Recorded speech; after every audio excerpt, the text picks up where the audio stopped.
So, since this is one of the first ones that actually requires a suspension trainer, TRX is the original brand that came out.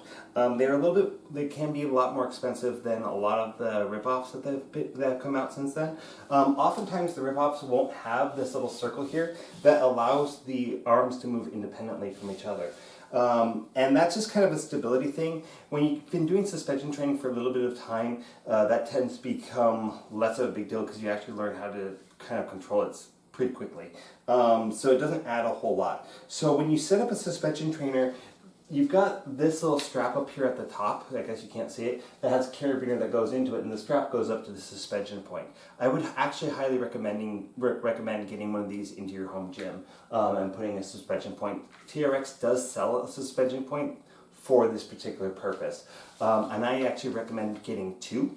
And having them separated pretty far apart. And if you do that, let me know, because I've got some really killer exercises that you're going to love.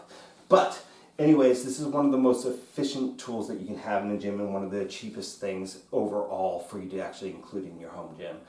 It's about $100 per set. You get two sets, $200 plus the two suspension points, not that much money. These suspension points that I have, I can actually send to you are about $12 each.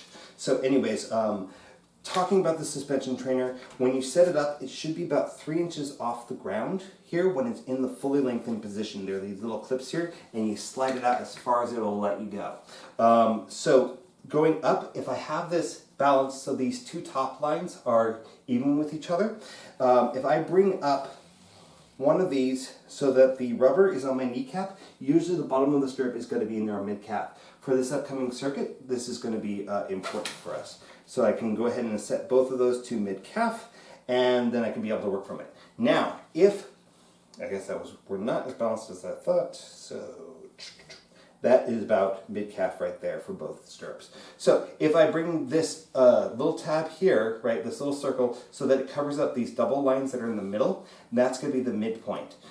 Different exercises are going to require different lengths. So if it's fully lengthened, that's usually going to be pushing exercises. If it is mid-calf, it's usually going to be that one of my limbs are going to be suspended. If it is mid, it's usually going to be a leg exercise. And if it's fully shortened, it is a pulling exercise.